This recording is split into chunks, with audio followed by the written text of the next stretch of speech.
Hello grade 12s, welcome back to the channel Science Therapy, hosted by the one and only science therapist Abuti Sos Okobela Maths. And without any further ado, let's look at this question that we have here. Okay, so we have question 3 on VPM, vertical projectile motion, and here it goes. It says a ball of mass 0.5 kg is thrown vertically upwards from the top edge of a building which is 15.3 meter high. The ball reaches a maximum height of 5.89 meter above the top of the building. The ball strikes the ground and bounces vertically upwards, reaching a maximum height at point P as shown in the diagram below. So we are told that the 15.3 meter is the height of the building, and then 5.89 meter is the maximum height reached by the ball above the top of the building, right? So that means the maximum height that is reached by the ball above the ground, you would have to add these two heights, right? Then 3.1 says define the term free fall. So we're just gonna go ahead and check the definition. It says free fall is the motion in which an object is moving under the influence of gravitational force only, where there is no air resistance. It is very important that you include the word only here. So the only force that is acting there is the force of gravity. Then 3.2 says using only equations of motion, calculate the speed at which the ball was projected upward. So for that we need to first collect our data, meant to say. So the data from here, remember we are trying to calculate the initial velocity in which it was projected. So we can take segment number 1 here, which is the point from here all the way to the maximum height. So we'll call this the first segment. And then what do we have? We are looking for the V initially. We don't have, but the V finally, remember, it reaches the maximum height. We know that the velocity at the maximum height is 0 meters per second, and then this ball was thrown vertically upwards, so we can just take upward as positive. That means our acceleration is negative 9.8 meter per second square. So it's because we took upward as positive. So that's up as positive. Then we are given our delta y, which is the maximum height reached by the ball above the ground, above the building, 5.89 meters, right? And then to calculate the initial velocity, all we can say now is let's look for the correct formula. So the formula that will definitely support that is formula number 2 here, because it has everything that we need and everything that we have collected. Then this is VF squared VI squared plus 2a delta y, and then VF is 0 square, VI, that's what we are looking for. Our A is negative 9.8, and then delta y is positive 5.89. Now note this with our delta y. If we choose upward as positive, and then the ball is going upward, or the projectile is going upward, then that means if in our height is positive. But then if we choose upward as positive, then our ball is going downward. That means our height will be negative. Just note that about the height. Then this is 0 here. We have VI squared. Now punching all this into your calculator, we have negative 115.444. And then we have VI squared is equals to, if we transpose it over, that's 115.444. Then we're supposed to put it inside the square root to get VI. Then VI is plus minus 10.74 meters per second. But then remember, this is being projected upward. We chose upward as positive, so that means our V initial needs to be positive 10.74 meters per second. And we just indicate that it is going upwards. Right, so that's how you could have answered that one. Then let's move. Okay, then now let's get to 3.3. It says after the collision with the ground, the ball leaves the ground with a speed of 11.92 meters per second.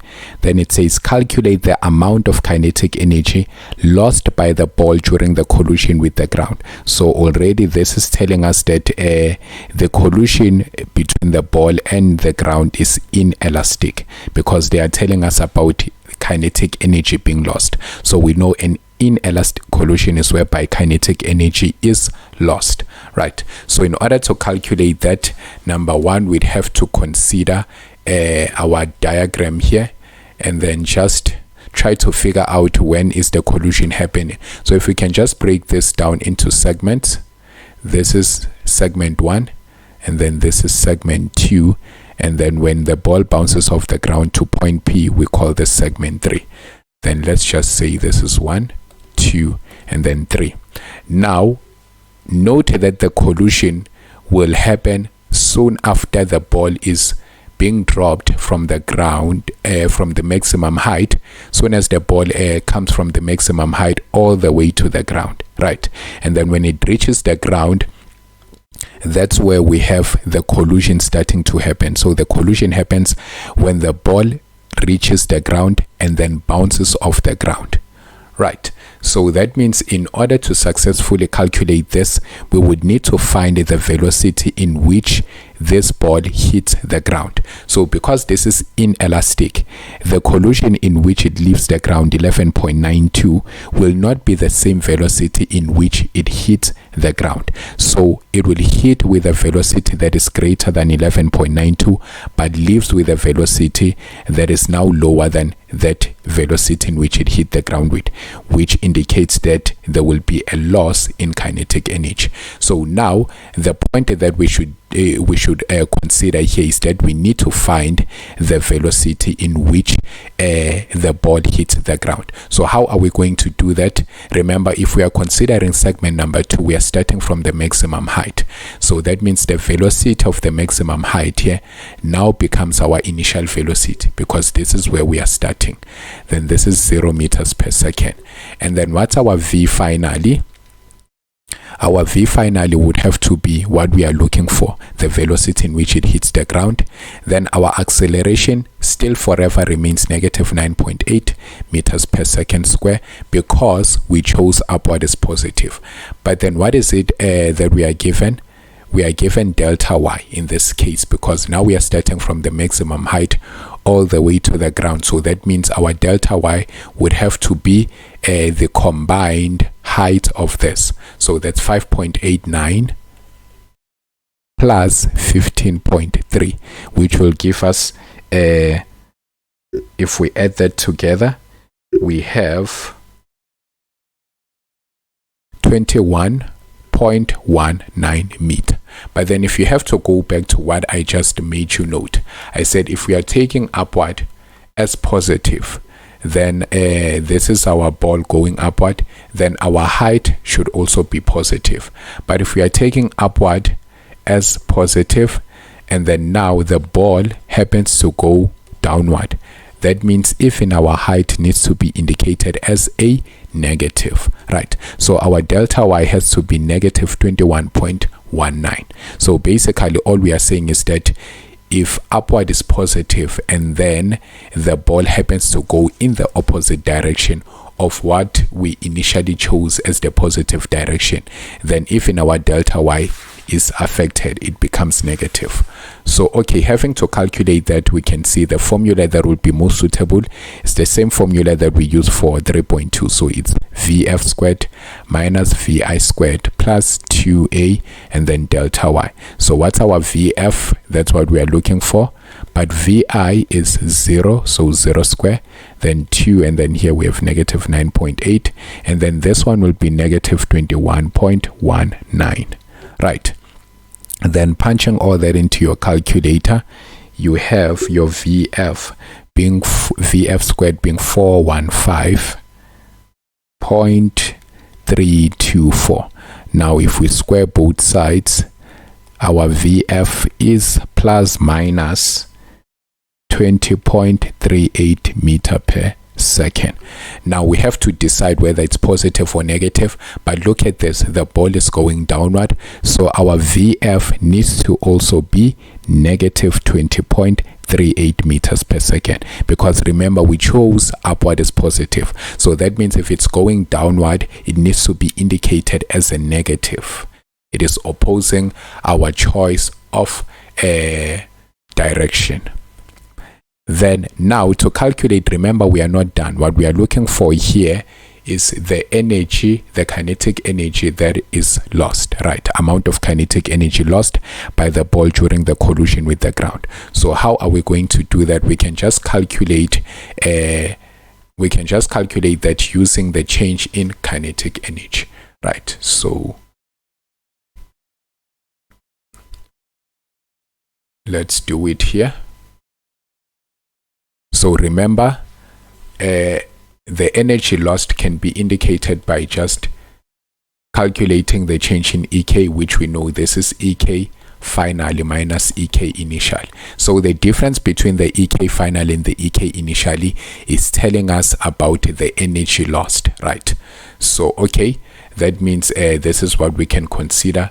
Delta K is equals to half m VF squared minus VI squared, right? So this is half. Our mass, we've been told that the mass of the ball is 0.5. Then the V finally, note this, the 11.92 here is the velocity with which the ball leaves the ground. So this would have to be our final velocity. And what we calculated here will have to be our initial velocity, as much as we see that this is V finally, but then considering segment number 3, it is no longer the V finally, it is the V initial. So if you have to consider segment number 3, the V finally for segment number 2 is the V initial for segment number 3. So V initial is negative 20.38, and then the V finally is 11.92 meters per second. So okay, now let's substitute it here. VF, that's 11.92, and then square minus, remember this is negative, so I have to put it inside the bracket like that, and then square, close the bracket. Then you have to be careful with your calculator here. Make sure that you press it exactly as it appears here. So the value that you get from pressing that is negative 68.3145 joules, right? So this is the energy that is lost. We can therefore say 68.3145 joules of energy is lost. So that's how we calculate the energy that has been lost after the collision with the ground. So I hope all that makes sense. Okay, let's proceed. Okay, then we have 3.3.2. It says calculate the time taken for the ball to reach point P after leaving the ground. So let's just go up there and find out what they spoke about. And then they say the ball strikes the ground and bounces vertically upwards, reaching a maximum height. So we are told that point P here is actually a maximum height, right?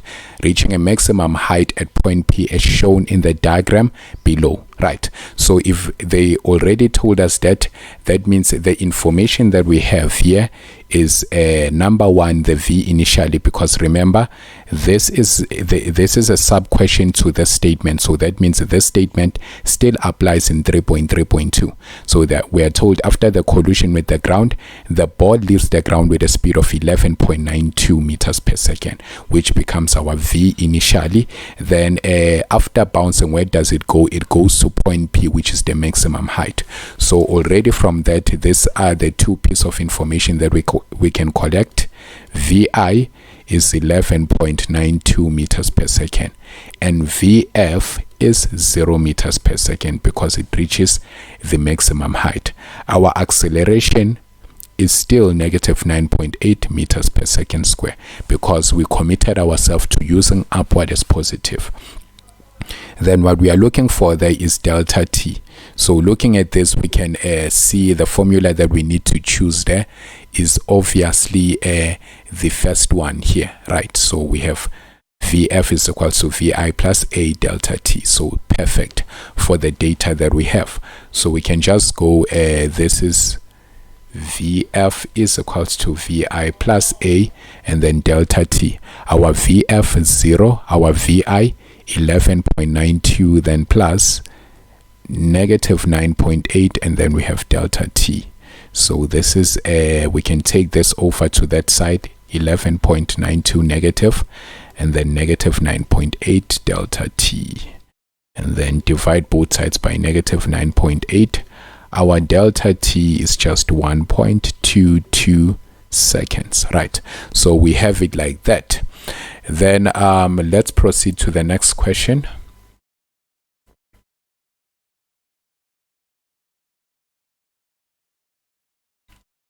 So 3.4 says the velocity time graph for the motion of the ball from the instant it is projected upwards from the top edge of the building until the time it reaches point P is shown below.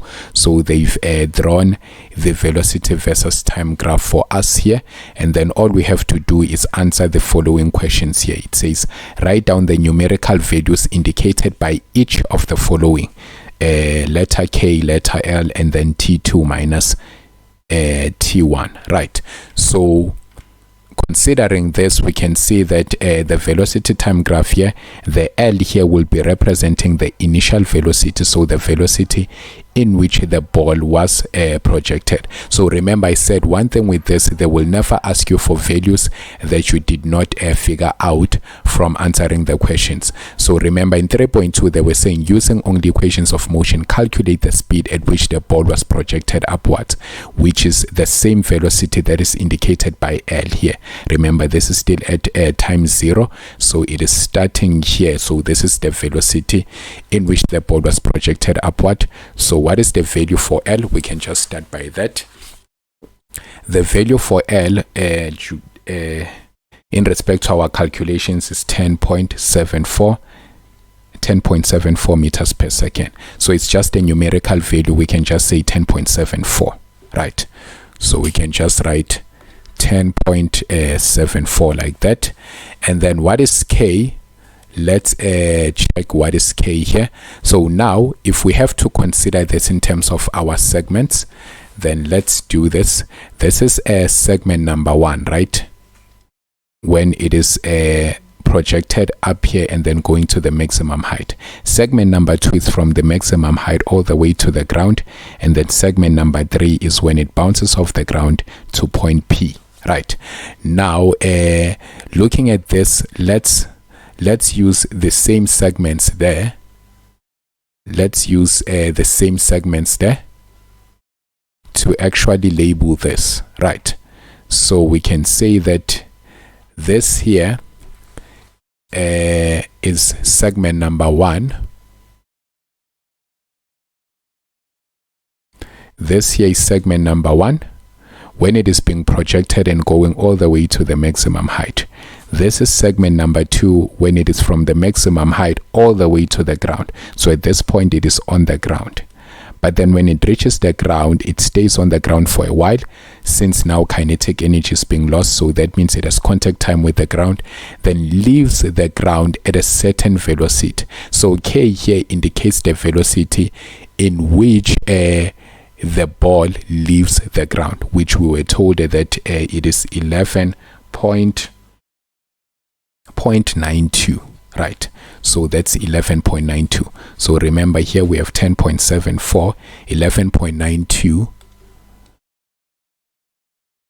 and then let's check. We are looking for T2 minus T1. So T2 minus T1 would have to represent the time it takes for the ball to bounce off the ground and reach the maximum point P, right? So this is from the ground. This is all the way from the ground. leaving the ground and then reaching to point P. Then what was the time? We did calculate the time in between. It was 1.22 seconds. So that means what we have here should be indicated as 1.22. So our T2 minus T1 should be 1.22 seconds. So we have the value for K, the value for L, and the value for T2 minus T1. It's 1, 1, 1. So awesome. Please subscribe to the channel and share the link with your friends and classmates so that they may also find assistance. Remember, do not be selfish. We are winning as a team.